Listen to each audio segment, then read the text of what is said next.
Join us on a journey where we unravel the latest trends, tackle your burning questions, and explore innovative strategies that are shaping the future of compensation, all with a cup of coffee in hand.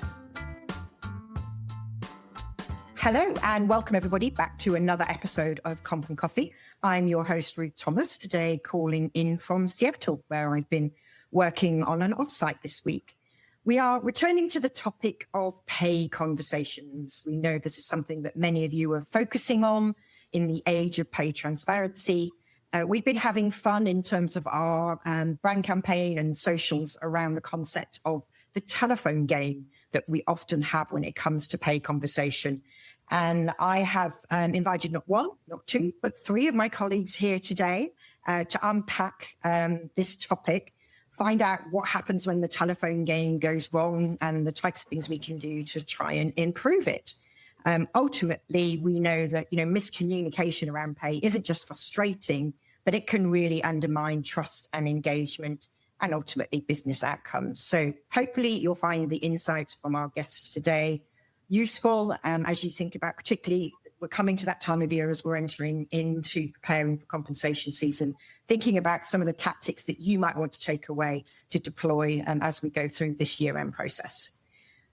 So let's see who we've got on the show today. It's definitely the L show today. I feel a bit out of place. We have Lexi, Clarke, Hein, and Lauren Cole. We're going to get them to introduce themselves and tell them about their role here at Payscale. But Lexi, welcome back to the podcast. And do you want to say hello to the audience? Yes. And as I say every time, thank you, Ruth, for having me back. It makes me feel like I didn't do anything wrong the last time. So that is very, very exciting. I'm super excited about this conversation today. If we have not met or you have not listened in before, I'm Lexi Clarke, Chief People Officer at Payscale. I've been at Payscale a little bit over 5 years now.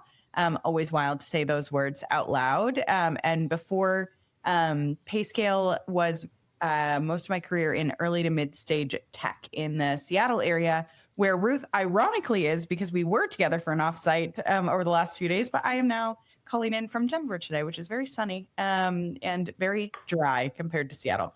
Very excited to be joined by the Laurens, not the only two Laurens at Payscale, but the Laurens. And while they share a first name, Lauren Cole and I do share initials, and we enjoy that a lot. With that being said, Lauren, Hein, you are the newest member, obviously on the call. Do you want to introduce yourself? Yes. Thank you so much, Lexi, and thanks, Ruth, and everyone for having me. I'm excited to be here. I'm Lauren Hein. I am head of total rewards here at Payscale. Like Lexi said, I'm the newbie, but I have been in the HR and people ops space for over 10 years. So right here in Payscale, I'm doing our global compensation, benefits, and wellness packages with the team here at Payscale. So I'm excited to talk to you all today, and I'll hand it over to the other Lauren. Hi, everyone. If I haven't met you, well, I haven't, because this is my first time here, and I'm thrilled to be here. Lauren Cole. I'm the Senior Director of Professional Services and Customer Education. I've been at Payscale for just a tiny bit over 10 years now, and I actually grew in my management career here. So it started as a team lead, became a manager, and have stayed in the manager track for the last 8 years or so. So this topic is near and dear to my heart. Made some mistakes, had some successes. We're thrilled to be talking about this. Great. So I am looking forward to hearing all the different perspectives that we can bring to the table here. And do we all have coffee? We've all got coffee. We do.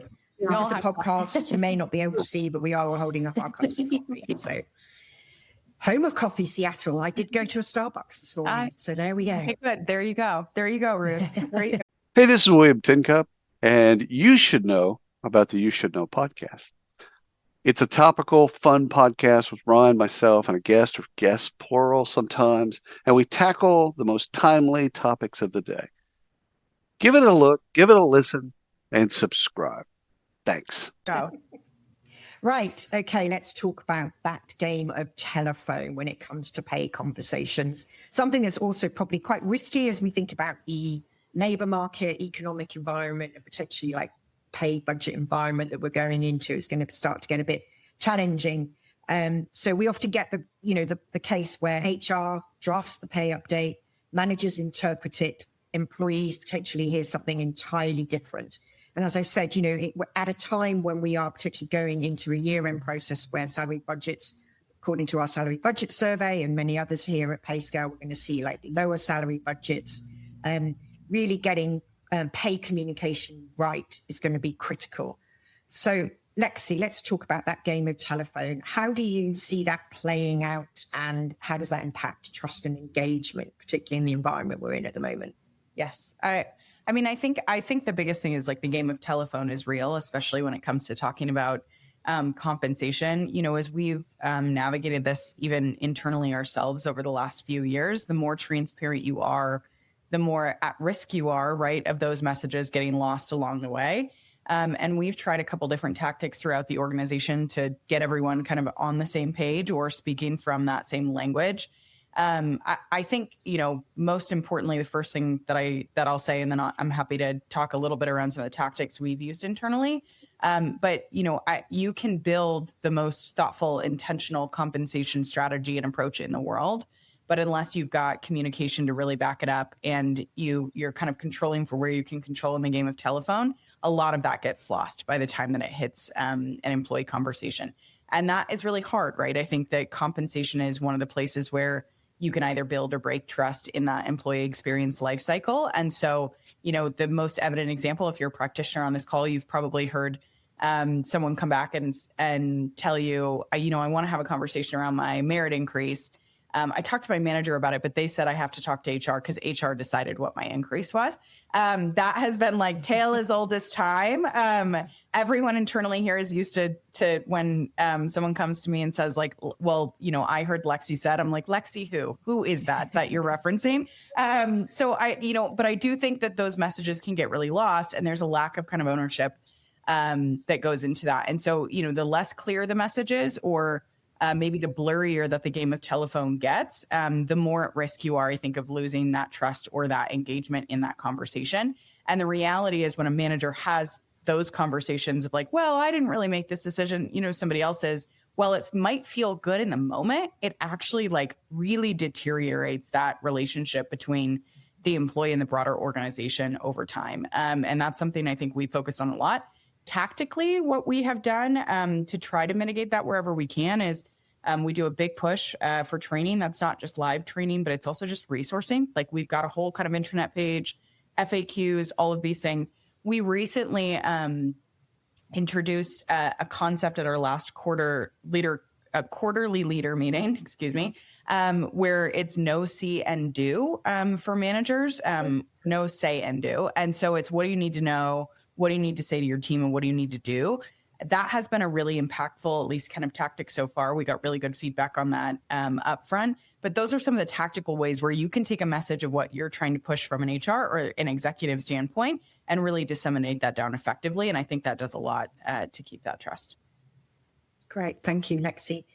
Now, Lauren Hein, you're total rewards expert. You know, that's right. You come here to help us at Payscale.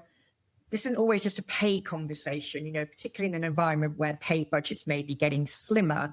You know, what can organizations do around communication when we think about the total reward package as well? Any tips there? Yeah, absolutely. I mean, I think we're all in this conversation with budgets. We know how the economy is these days. And so we're not just having it in our companies, but everywhere. So the one thing that I really like to focus on, there's actually two things, is be ready to be transparent. Like people are here, your employees are here, they work to live, like they know what's going on. So the biggest thing that I've always come across is we just need to be honest in these conversations, and it's okay to say that out loud and having the right message behind it. We need to say why we're making these decisions and have thoughtful intention about, okay, our increases are limited, but here's why. So people are going to listen to the message, and not that they might be excited about that, but at least we're being honest about why we're having these conversations and why budgets are limited.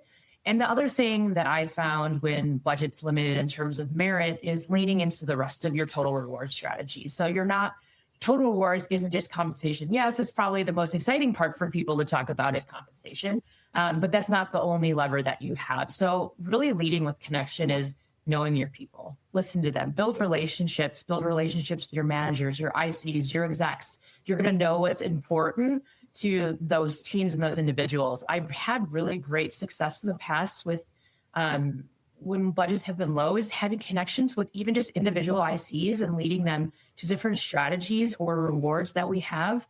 It's actually really heartwarming sometimes when you can make those connections and bring them back to the strategy that you're working so hard to bring. That's not compensation.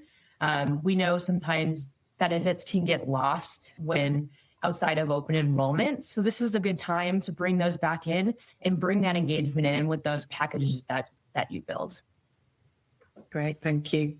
And then Lauren Cole, you're here, like the people manager view on this call. So our HR colleagues have told us all the things we should be doing. As a manager, like what helps you in terms of the training that you receive, and what do you need to be able to make those pay communications work and break down that game of telephone? Yeah, and Lexi's going to love my answer here, because during increase season, I star and favorite every email I get from HR, and I refer back to it so often. So the schedule, the communication tips, our strategy. Managers often have more context than employees. Well, we do. And it's critical that we remember this in conversations. It's critical we know what we can share, that we're proactive in sharing. And I even share the communication journey with my team too. So if I get an email from HR kicking off comp review season, I'm going to share that too. Hey, I just got this email. We're starting this journey. That way it doesn't surprise them when the conversations actually start. And then I've been at Payscale a while. So it's also important to remember that as a company changes in maturity, the context that you might be provided can change year to year too. And I've seen this happen here at Payscale. So it's really critical as a people leader to tune in each year, because things do change. And I want to make sure that I have what I need to be able to support my team. Great, thank you. And I wonder, Lauren, I mean, you've been leading people for a while. Like, pay transparency has raised employees' expectations. Like, they want to know more about pay. Have you seen that change over time, do you think? Most of my people leadership has been at Payscale. So I would say that's been the expectation from employees in the comp field for a while. Yeah. But my friends that I have talked to in other management roles at other orgs have come to me more for advice more recently than previously. Yeah, I mean, it is a unique environment at Payscale, because obviously we are a compensation management company. So most of the people that work here have some form of like relationship to compensation expertise. Even the people building and developing our products, they think about compensation all the time. So we have a hard audience that we need to communicate about pay. So now one of the things you've talked about, Lexi, is like the importance of pay. I mean, I've been doing compensation for way too long, like over 30 years.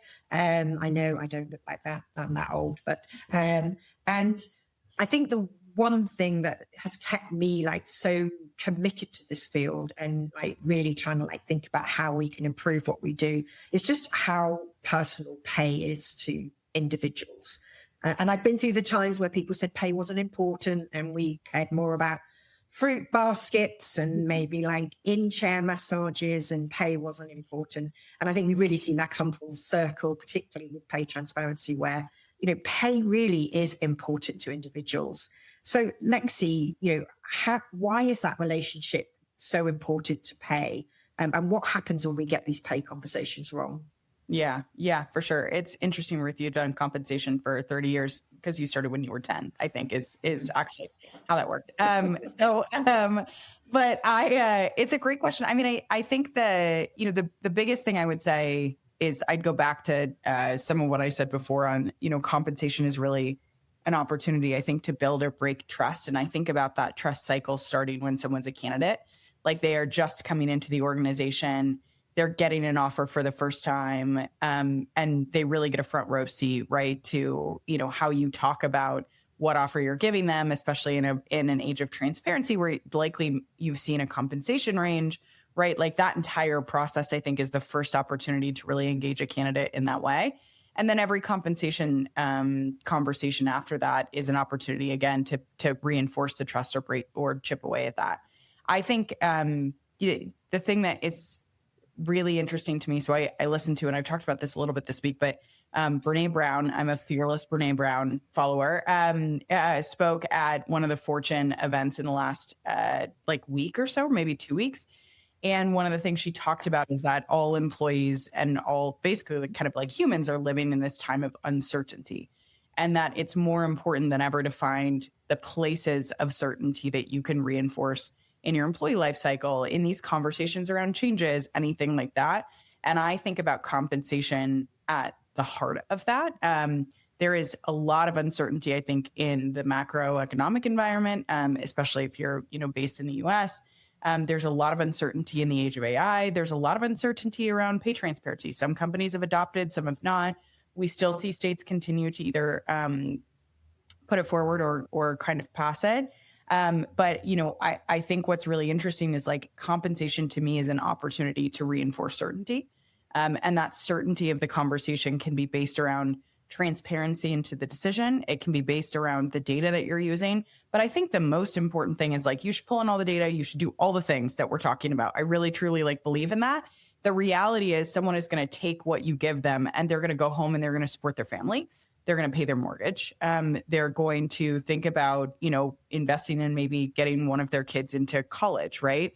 They're thinking about a big life event that they've gone through. They have heavy medical bills from, a health event of themselves or their family. Like compensation is so much more than just that transparent conversation. And I think sometimes it's easy to lose sight of that. It's the reason why it's scary. It's the reason why it's scary to engage in, any kind of conversation around that. But I think, one of the reasons, especially in a time where budgets are tough and investments are tough and, everything is really tight and uncertain, using it as a point of certainty and thinking about it in that framework, I think can be really helpful. But also remembering it's more than just the numbers on a merit statement or a promo statement or an offer letter or something like that. Like it is someone's livelihood of how they're thinking about really going home and investing in themselves and the people that they love and the people around them. And so bringing that empathy and understanding and also the data and kind of directness to the conversation is your best bet, I think, at really navigating all of that uncertainty to give them, I think that kind of blanket of confidence. Yeah. So Lauren Hein, in your role, obviously you're the person having to prepare the compensation statements, the total reward statements, the practical side of getting that communication out. So the question that I'm going to ask is around, we've just talked about the importance of pay to people personally. Yes. How do we we obviously give people a compensation statement, a total reward statement. Yes. How do we get that emotion into those, or how do we make that come to life rather than just giving someone a plain compensation statement, for example? Yeah. Okay. All right. So Lauren, from your perspective, you're the one that's going to be practically here at Payscale helping us to deliver the compensation statements, total reward statements to employee that's going to make that communication happen. How do you connect giving someone an email or a statement and that emotion and the importance that pay is to people that Lexi was just talking about? Yeah, I think that's really important. I think we can't just hand over a piece of paper and people either be excited about what they see or not excited about what they see. But I think we also have to bring this back into that personal connection, like Lexi said. I think this is where our managers, our HR teams, we have to go above and beyond in these areas. And this is our time of the year where we shine. And this is what we do in our HR departments, our people teams. So I think it's having a very thoughtful plan to have these conversations with your people. That's more than just a piece of paper. Whether the conversation you think is going to be a great conversation, whether it's going to be a difficult conversation, Lexi said something earlier, and I actually had it down in my notes, is something, conversations being scary, or this is just scary talking about conversations. I feel like I always say HR shouldn't be the scary department. I want people feeling safe when we're having these conversations about their merit, saying, I don't get this. I don't understand this. That's okay. That's fine. Let's have that conversation. So I think that's where these conversations are more than a piece of paper. So we can have that written down, but I think kind of arming yourself to be ready to have those conversations and feel comfortable talking about it goes beyond that piece of paper when it comes to merit cycles. Great, thank you. And Lauren Cole, you're the person having to connect with the individuals in the manager role where they've got all those feelings that we've just been talking about. How do you prepare emotionally or practically for those one-to-one conversations? I'm here for all the feelings. And during increase season, my HR business partner, shout out to Simone, becomes my closest friend. I lean on her for so much. The biggest thing is to practice conversations, though. I never want something I say in a pay conversation be the first time I'm saying it out loud. So I think through how I'm going to share the information, and then I validate it with Simone and then practice. And then going back to the piece about context that we talked about a little bit, I think what we share with our employees is also so critical, because a 3% raise when the average raise is 1% or 4% is two totally different stories. And that context really matters too. And then if it's based on performance, that should be less of a surprise too. Your team should always know where you stand, where they stand performance-wise. Great, thank you. So I've talked about the age of pay transparency and really has democratized pay as a conversation across the organization, multiple stakeholders involved here. Lexi, how do you go about aligning cross-functional leaders, if we talk about like at the leadership level, so that they're ready to give the same message, set the same tone, and we are ensuring that we're getting like a consistent message and breaking down that pay telephone conversation? Yeah, I mean, this one I think is so interesting. I think it starts early. Like it starts earlier than when you've got a perfectly crafted message. And I think what I mean by that is getting alignment at the executive level early before you even make any decisions, I think is critical here. And I do that, Ruth has seen me do this in our executive team meetings. It's like a menu of options, right? Like having the team bought into the decisions and getting a chance to weigh in on the message that they want to make sure they can go and share with their teams. To this conversation, it's not always going to be a perfect rosy message, right? I think especially with, again, that uncertainty in the market, like that means that there's going to be sometimes some toughness or some edge to what we're going to have to talk about. But I think giving, especially at the executive level, them that choice of how the message is going to go creates the most alignment. And the more alignment you have with that group, the better alignment you have as you go throughout the organization. I also think, we've done a little bit of work around this in the last couple of years around like the change curve too, and the communication change curve. I also think by the time that, the executive team has kind of wrapped their arms around it and they're starting to talk to that next layer down and the rest of the managers, the acknowledgement that they're starting the change curve with somewhere else and they may be farther along themselves, I think is really important. It's really easy when you're a leader, you already kind of know all the things behind the message to be like, okay, we're moving forward. We're delivering the message. We're moving on with our lives. And like, we got to keep plowing through. When the reality is that, it took you yourself a little bit of time to process that. So you've got to have that same amount of care and intentionality with the manager. So I think my advice would be align early and often at that executive level, give that group a little bit of time to process, build that into your timeline. Lauren, Hein, and I are going to start to build all the timelines and everything as we go into next year. And like, that's a consideration, right? And then make sure that message that you've got kind of like the core delivery of the messages and the talking points, that you've got that alignment and that you're all saying the same things, and that you've given that manager level, again, some time to buy in, to ask questions, to get plenty of time to get their heads wrapped around it. We also do employee training here internally at Payscale. And the intent of that is to deliver almost identical content to the employee base that we do to the managers. We give a little bit of time between that. So like we'll usually train the managers and do all the Q&A and do all that stuff and give like a solid kind of week and a half. The intent of that is get through all the questions and kind of feedback that we would get from those managers so that by the time that we hit the employees and they ask their managers questions, they feel really read in and really prepared. I think that's a really kind of important piece of people feeling comfortable delivering any of those messages that they might need to seek clarity on as well. So that has been some tactics we've used if you're listening in and thinking about how to do that for yourself. Just the shared language that gives the managers and the employees is so helpful when conversations do come up. To this group, like it's a tough audience. We got a lot of comp experts here. Like everyone might have heard me tell the story. The first time I ever did a training here, which Lauren Cole probably would have been here for. I think it was like a comp training. I was like, so excited. And somebody was like, can you tell me exactly how you matched and weighted my job? And I was like, oh no. Oh, I'm so scared. I'm so scared.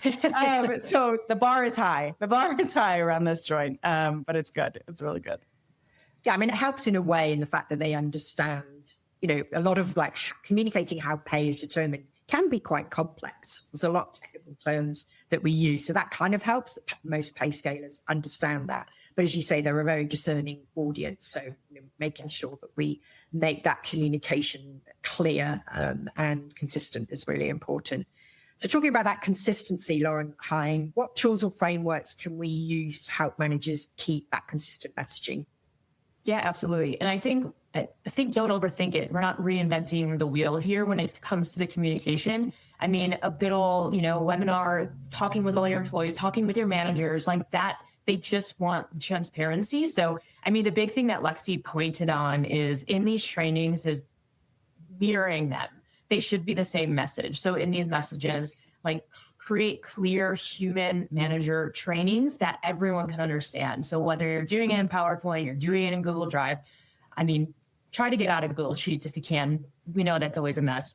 But from ICs to execs, like these messages, when you're in these PowerPoints and doing these trainings, they should be clear for everyone to understand.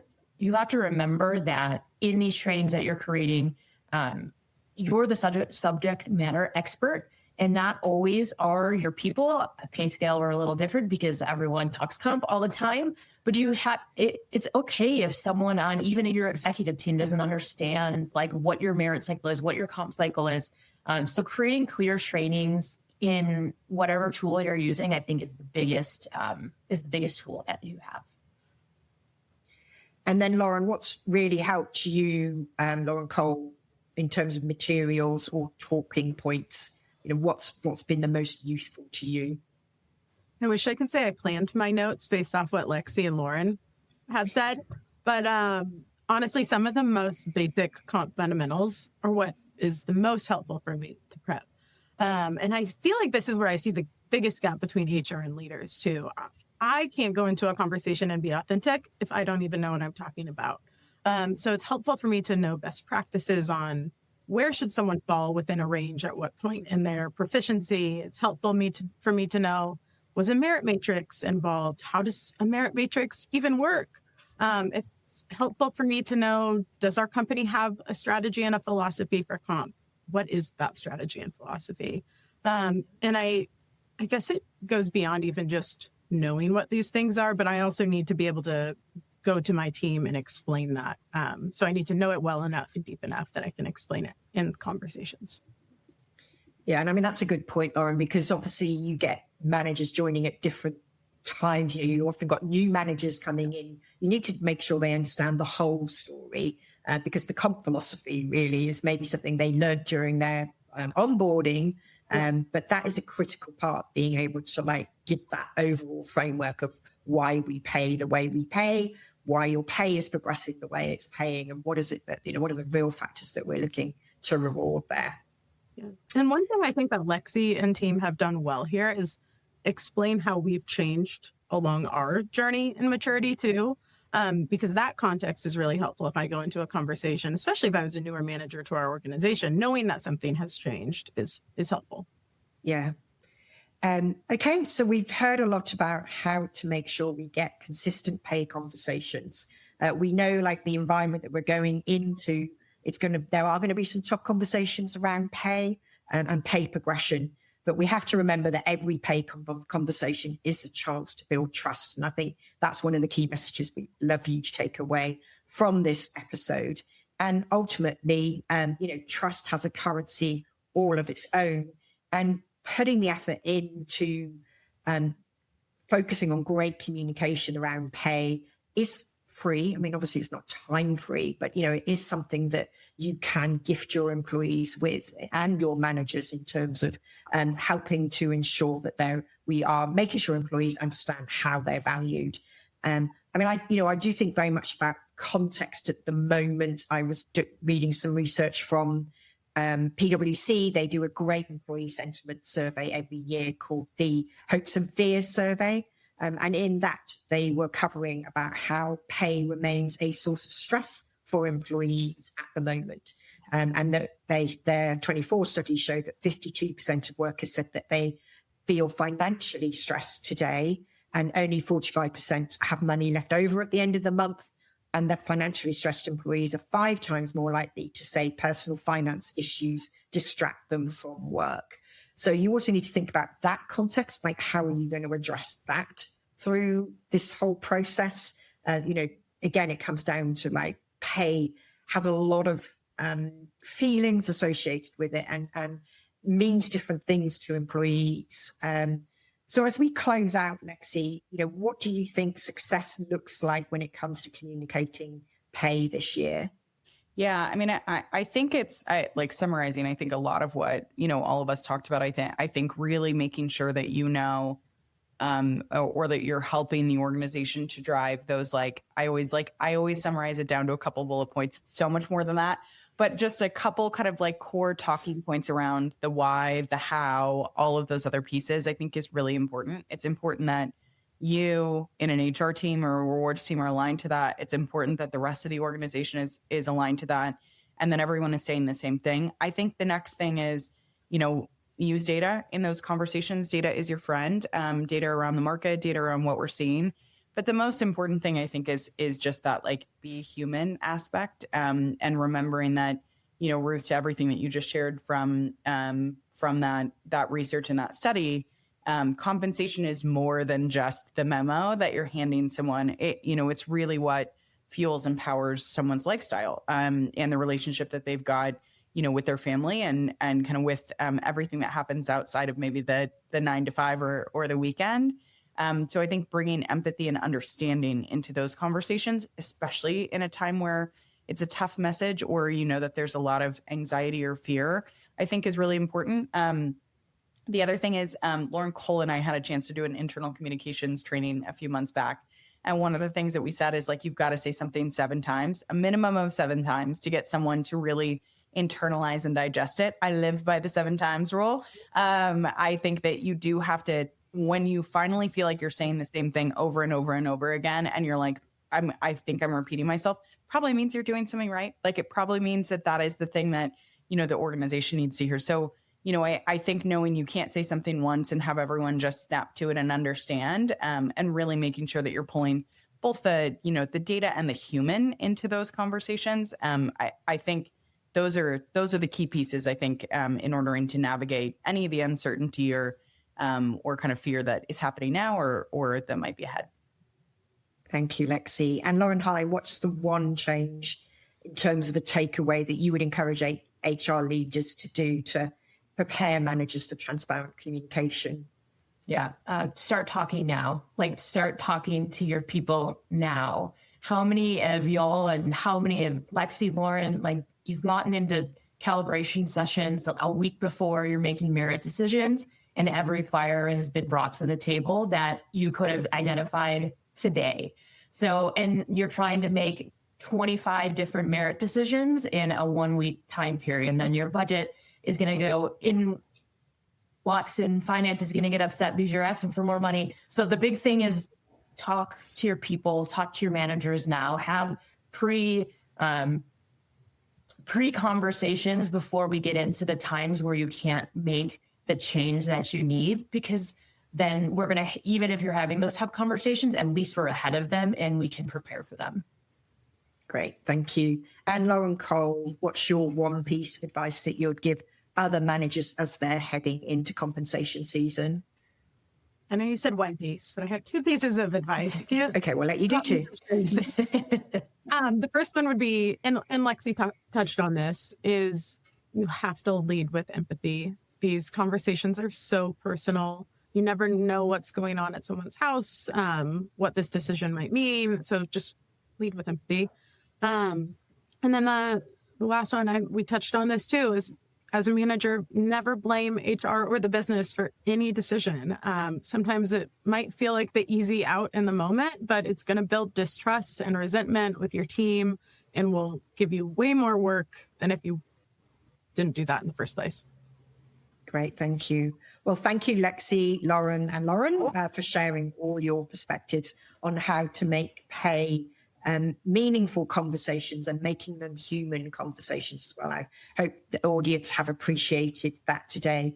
And for anyone looking to take this further, we're going to link to resources in the show notes on pay communications. So we have a few new assets that we've been sharing with audiences. So you're going to be able to get access to those.